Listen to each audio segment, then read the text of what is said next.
Salam jumpa bagi kita sekalian. Senang bisa bertemu lewat acara ini dan semoga kita semua berada dalam keadaan sehat walafiat. Saat ini kita akan merenungkan sebagian dari isi Alkitab, yaitu dipilih dari Kisah pasal 22 ayat 23 sampai 29. Dan sebelum membaca Alkitab, saya ajak kita berdoa. Marilah kita berdoa. Ya Tuhan, siapkan kami untuk mendengar dan merenungkan firman-Mu yang akan memberi kekuatan iman kami di tengah pergumulan hidup kami sebagai pribadi, sebagai jemaat, sebagai komunitas apapun.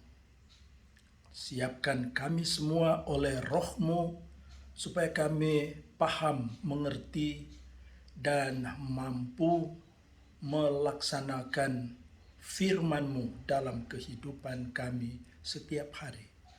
Ini doa kami demi nama Tuhan Yesus, Gembala Agung kami.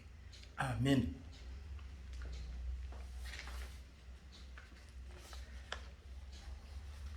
Marilah kita mengikuti bersama pembacaan dari Kisah pasal 22 ayat 23 sampai 29 yang dalam Alkitab Lembaga Alkitab Indonesia diberi judul Di Dalam Markas.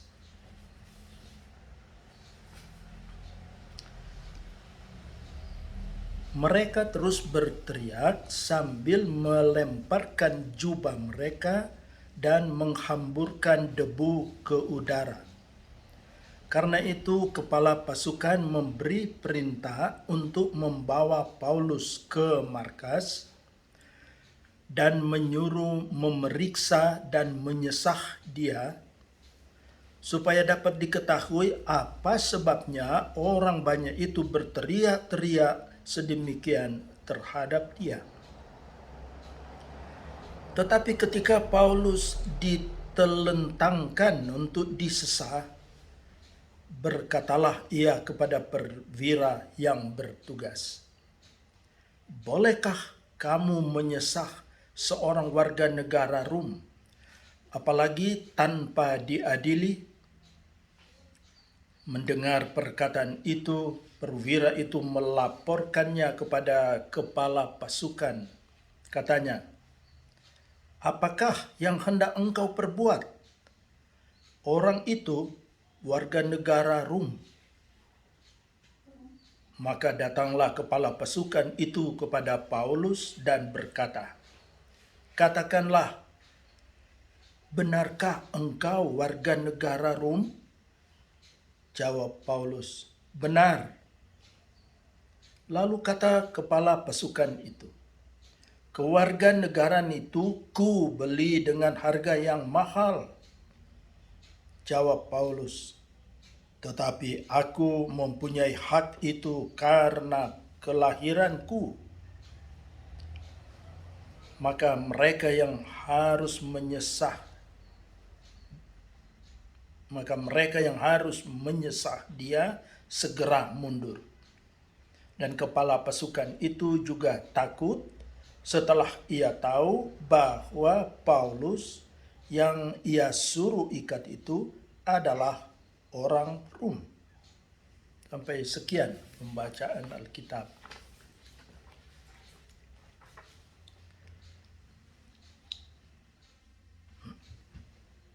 Saudaraku yang kekasih, Kisah Para Rasul pasal 22 berisi tentang penjelasan Rasul Paulus kepada orang Yahudi tentang siapa sebenarnya dia dan reaksi orang-orang Yahudi serta tindakan prajurit dan kepala pasukan.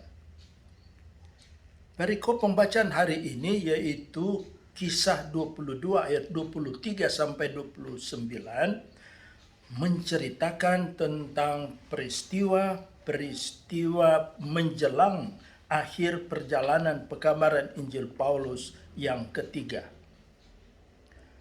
Pembacaan ini berkisah tentang kemarahan umat Yahudi dan mendesak supaya Paulus dibunuh saja. Sambil berteriak, mereka melemparkan jubah dan menghamburkan debu ke udara sebagai tanda protes dan tuntutan massa Yahudi supaya rencana membunuh Paulus dikabulkan. Kepala pasukan yang dalam teks asli itu Kiliarkos sebenarnya berarti komandan batalion. Kalau sekarang ini kepala pasukan itu menyuruh memeriksa dan menyesah Paulus.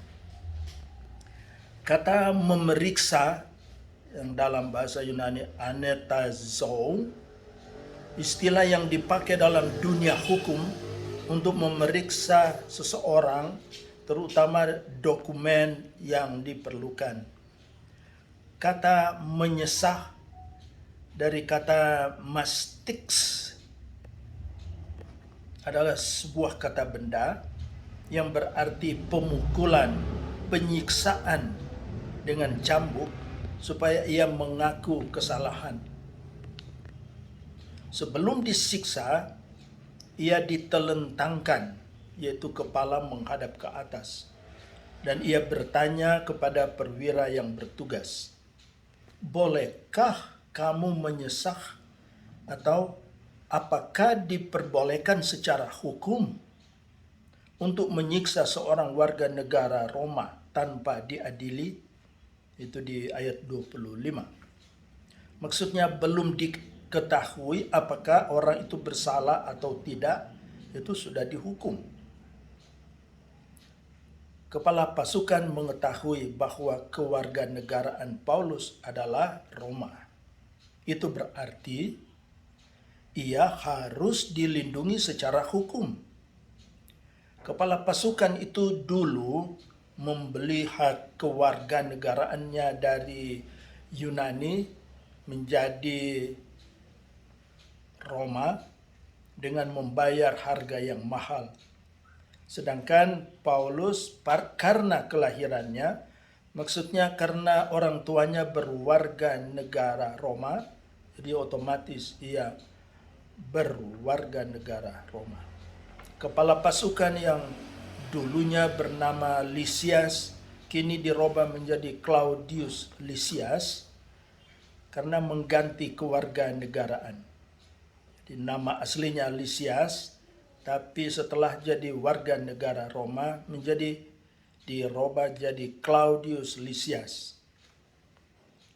Setelah jelas bahwa Paulus berwarga negara Roma, maka orang-orang yang siap untuk menyesah atau menyiksa dia segera mundur. Kepala pasukan sendiri takut membiarkan Paulus disiksa atau disesah, dan Paulus harus dilindungi. Demikianlah secara singkat narasi dari Kisah 22 ayat 23 sampai 29. Nah, sekarang saudara, pertanyaannya adalah untuk apa narasi ini direndungkan? Untuk apa kita merenungkan narasi ini? Kiranya kita tidak cukup hanya menyimpulkan dari perikop ini bahwa Paulus dalam tugas penginjilan ada dalam keadaan selamat atau baik-baik saja walaupun diserang oleh musuh-musuhnya, terutama orang Yahudi. Mungkin itu yang kita mau beritakan setelah membaca perikop ini. Tapi untuk membahas pokok ini, maka sebenarnya pertanyaan pertama yang perlu kita ajukan adalah mengapa kitab kisah ini ditulis? Ini penting. Di balik penulisan kitab kisah ini tentu ada komunitasnya, ada jemaat yang hidup di zaman penulis kitab Kisah. Apa pergumulan mereka dan apa relevansi kisah ini bagi mereka, khususnya perikop pembahasan kita. Di bagian akhir akan kita tentukan apa relevansi perikop itu bagi kita sekarang ini. Setidaknya itulah pertanyaan-pertanyaan yang perlu kita cari tahu, kita renungkan. Kita mulai dengan pertanyaan pertama, mengapa ada kitab Kisah Rasul? Kitab Kisah Rasul ditulis pada akhir abad pertama Masehi dan bukan pada zaman Paulus.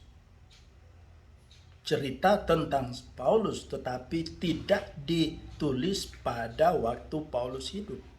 Jadi Paulus yang melaksanakan tugas pekabaran Injil pada tahun 50-an sampai dengan pertengahan tahun 60-an di abad pertama, ceritanya dibukukan dalam kitab Kisah nanti pada tahun 90-an.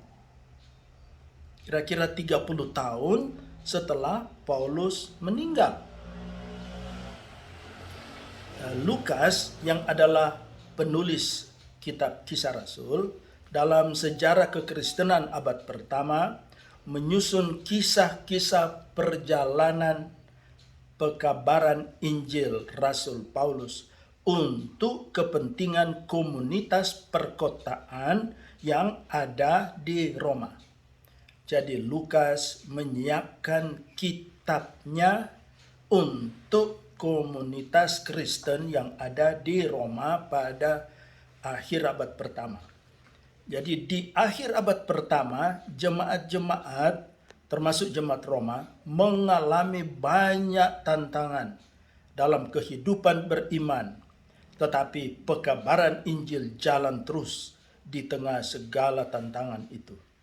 Jadi dengan menyimak kisah-kisah penginjilan Paulus di tahun 50-an dan tahun 60-an, dengan kesulitan dan hambatan dan terhindarnya Paulus dari penyiksaan dan penyesahan seperti dalam pembacaan kita, jemaat Roma sebagai komunitas Kristen di akhir abad pertama boleh dikuatkan, boleh dengan merenungkan kisah-kisah pergumulan Paulus.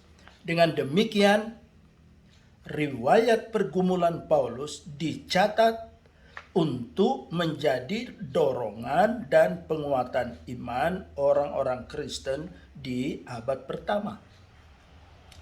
Nah, kita sebagai jemaat di zaman modern ini akan terdorong dan termotivasi dengan pengalaman dan pengabdian Paulus di zaman dulu. Keberanian Paulus menyampaikan dengan benar, baik kepada orang Yahudi maupun kepada perwira dan pemerintah waktu itu, sungguh memberi motivasi dan meletakkan dasar kekuatan dan keberanian jemaat dan orang Kristen di segala masa, sehingga dimanapun dan kapanpun kuasa penginjilan tetap nyata dan Tuhan terus dimuliakan. Kini kita boleh yakin bahwa di mana ada keberanian menyampaikan kebenaran, di sana penjagaan dan perlindungan Tuhan akan nyata. Semoga semangat dan keberanian dianugerahkan juga kepada kita kini dan di sini. Hak kewarganegaraan kita harus tahu, dan kita punya kewajiban untuk terus memperjuangkannya sama seperti Paulus. Untuk itu kita wajib tahu hak dan kewajiban kita sebagai warga negara. Kita selalu perlu keberanian untuk mempertahankan hak-hak yang diberikan oleh negara kapan dan dimanapun. Inilah semua panggilan iman kita di masa kini sebagai wujud nyata bagaimana memuliakan Tuhan di masa sekarang ini.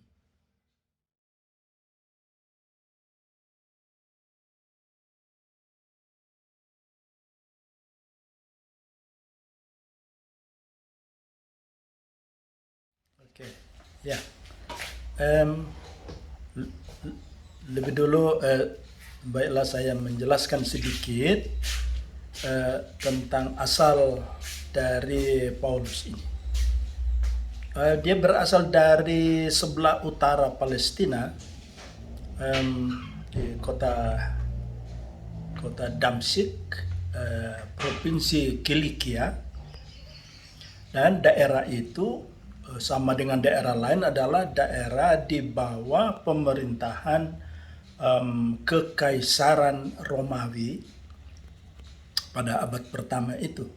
Jadi termasuk masa penginjilan, waktu dia mengadakan perjalanan penginjilan itu, di mana saja dia pergi, semua daerah yang dia kunjungi itu adalah daerah pemerintahan Kekaisaran Romawi. Boleh sedikit ditambahkan bahwa wilayah Kekaisaran Romawi di abad pertama itu, kalau selatan itu sebelah selatan itu bagian utara Afrika, jadi termasuk Mesir sekarang ini. Lalu di sebelah barat itu sampai ke Italia, di mana ada tentu kota Roma dan dengan perbatasan dengan negara di sebelah barat Italia itu. Lalu di utara sampai di Makedonia di mana ada Filipi, Tesalonika dan seterusnya. Dan di sebelah timur itu ada Palestina, dan semua daerah itu ada di dalam wilayah pemerintahan Kekaisaran Romawi. Nah, sekarang tentang kewarganegaraan. Tadi dijelaskan bahwa Paulus berwarga negara Romawi. Mengapa?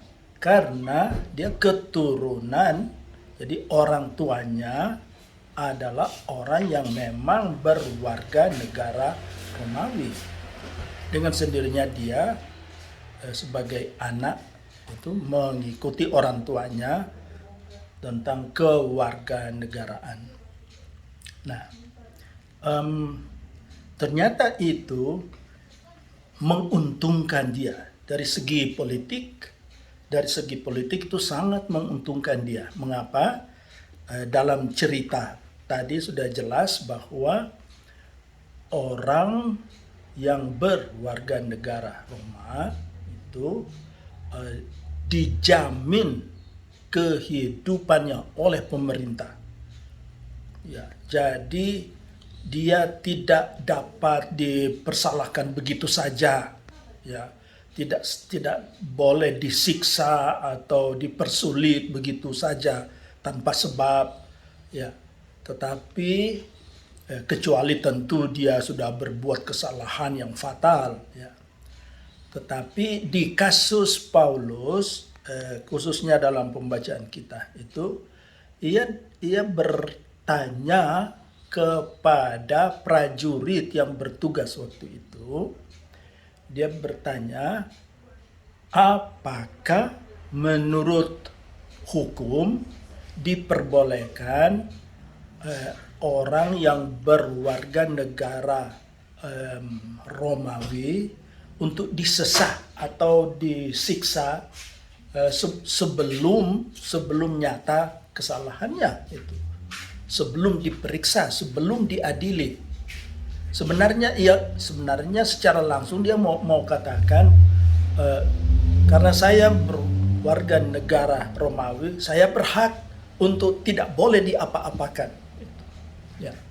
Tapi saya kira ucapan bernada hormat untuk mengajukan pertanyaan saja. Tapi pasti dia sudah tahu jawabannya. Pasti dia sudah tahu jawaban dari prajurit itu. Nah, lalu kemudian dia diketahui bahwa dia berwarga negara Romawi, tetapi kepala pasukan, yaitu komandan batalion kalau seperti sekarang. Jadi mungkin kalau sekarang berpangkat letjen atau apa, berarti dia perwira tinggi. Dia datang berjumpa dengan, malahan dia memanggil Paulus lalu bertanya, apakah engkau berwarga negara, benarkah engkau warga negara Rom? Maksudnya warga negara Romawi sebenarnya, ayat 27. Lalu langsung dijawabnya, Paulus menjawab benar. Dengan berani ia menjawab begitu. Dan pertanyaan tadi, seberapa besar pengaruh kewarganegaraan itu dalam kehidupan Paulus. Ini sangat menguntungkan dia. Mengapa? Karena dia sebagai warga negara, dia harus dijamin kebebasannya, dia harus dijamin apa perbuatan pelayanannya untuk masyarakat dan bangsa, termasuk terhadap agamanya tentu. Ya, dia tahu itu. Ya, dia tahu itu. Dan ternyata juga si kepala pasukan itu mengetahui, dan baik prajurit maupun kepala pasukan, dan saya kira dengan orang-orang lain, prajurit lain bersama dengan dia waktu itu, sama-sama menjadi takut melihat Paulus yang sedang disiapkan untuk disesah, untuk disiksa, diikat, dipukul, dicambuk. Ya. Dan setelah diketahui bahwa ia memang warga negara Romawi, lalu prajurit yang sudah menangkap dia itu mundur, semua mundur, sebab termasuk prajurit dan orang-orang yang ada di tempat itu semuanya tahu hak dari kewarganegaraan Romawi waktu itu. Jadi Paulus menjadi berani tentu oleh karena dia akhirnya tidak diapa-apakan, walaupun memang dia sudah diikat siap untuk dicambuk sebenarnya, tapi akhirnya tidak jadi. Nah, jadi dia beruntung karena status kewarganegaraannya itu, dan itu ternyata dengan begitu ia sangat tertolong di dalam, kita bisa membayangkan dalam tugasnya menjalankan penginjilan itu di daerah-daerah, ia harus rasa aman, harus rasa aman. Nah, tentu saja si prajurit dan kepala pasukan itu merasa heran. Saya rasa mereka rasa heran. Itu sudah mau disesah, sudah mau disiksa, itu tiba-tiba mereka mengetahui dia adalah orang berwarga negara Romawi. Jadi saya membayangkan itu mereka terkejut, takut. Ya, di ayat akhir itu dikatakan takut. Ya, kepala pasukan itu juga takut setelah ia tahu bahwa Paulus itu adalah orang Romawi. Ya. Jadi hak sebagai warga negara Romawi itu jelas bagi semua pihak. Jadi bukan saja Paulus, tapi orang-orang yang ada waktu itu menjadi jelas tentang status dan kedudukan Paulus yang sangat menguntungkan dia dan pekerjaan pelayanannya. Jadi secara langsung atau tidak langsung, pekerjaan penginjilan Yesus Kristus melalui Paulus itu diuntungkan oleh status kewarganegaraan ini. Nah, itu mungkin ada terutama orang-orang Yahudi yang mau berupaya untuk mau membunuh dia, itu mungkin ada yang berpikir biar dia orang Romawi tapi dia harus dibunuh karena ini masalah agama, ya, masalah agama. Tapi ternyata tidak jadi. Nah, apakah penjelasan ini boleh begitu atau apakah ada pertanyaan sehubungan dengan hal ini?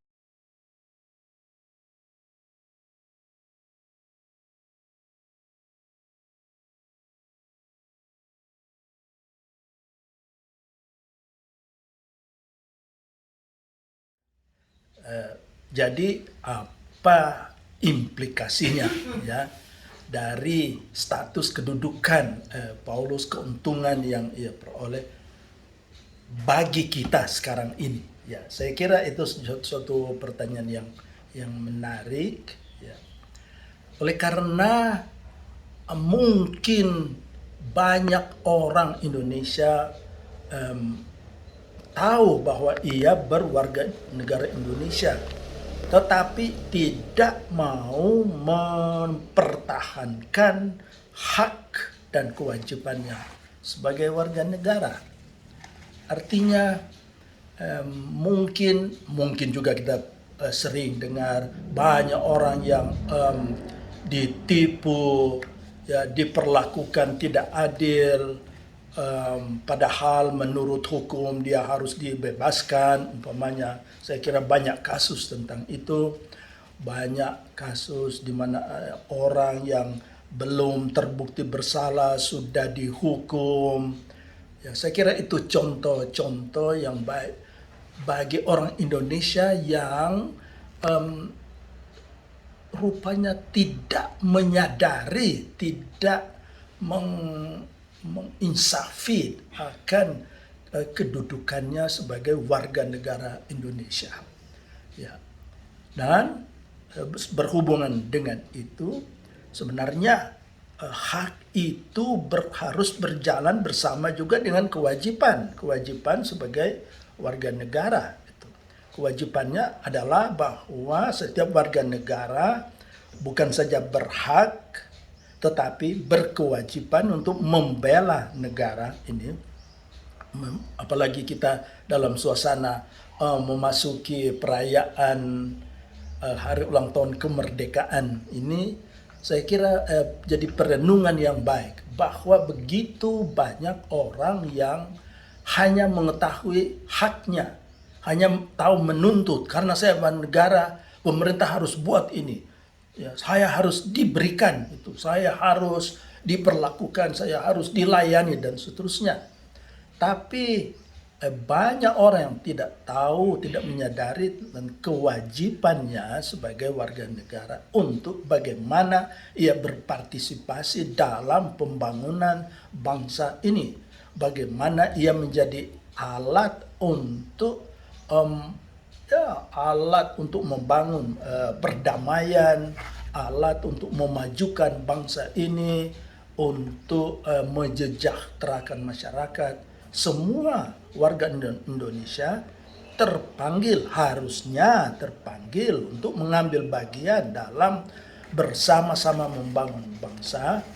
Dan banyak hal yang patut disayangi karena banyak orang yang begitu cepat untuk menjatuhkan orang lain, begitu cepat melihat kesalahan orang lain, tetapi kurang menolong mengapa mereka bersalah, mengapa mereka jatuh. Nah, saya kira ini termasuk dalam kewajiban kita sebagai warga negara Indonesia yang dipanggil untuk menyadari tentang pentingnya hak sekaligus kewajiban sebagai warga negara.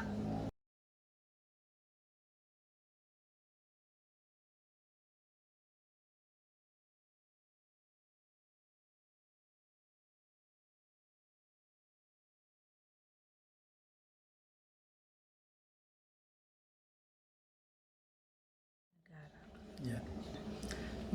Memang pembahasan kita hanya sebagian kecil daripada riwayat dan pengalaman Paulus dalam penginjilannya, kesulitan dan kesukaran hidup yang dialaminya. Nah, karena itu saya mengajak kita sekalian untuk coba membaca terus. Saya kira dari pasal 22, sebenarnya kalau kita baca terus, lebih jauh kita membaca 23, pasal 23, 24, 25, itu lebih lama, lebih menarik. Mengapa? Di pasal-pasal selanjutnya ia akan menjelaskan, mempertahankan diri tentang apa yang ia buat. Dan ternyata ia adalah seorang yang saleh secara agama dan orang yang baik secara warga negara. Ia tidak pernah merugikan orang lain, tidak pernah berbuat kejahatan. Dan itu kita tahu kalau kita baca terus dari pasal 22 terus sampai pasal 28, itu akan melengkapi kita tentang gambaran menyeluruh mengenai penderitaan, pengalaman Paulus, dan apa yang ia alami sebagai pertolongan Tuhan Allah di dalam kehidupan dan pergumulannya. Itu diceritakan di kitab Kisah Rasul ini, mulai ayat pasal 22 dan seterusnya. Ini kita akan membaca bagaimana pekerjaan Tuhan dinyatakan melalui pemberian dirinya untuk mewartakan Injil, untuk menyampaikan kabar baik kepada orang, kendati dihalangi, dirintangi, dimusuhi oleh banyak orang. Saya kira itu menjadi pelajaran juga bagi kita. Kendati diperhadapkan dengan tantangan musuh yang menghadang kita, tetapi kita harus jalan terus sama seperti Paulus. Dia terus karena dia tahu bahwa Tuhan memakai dia.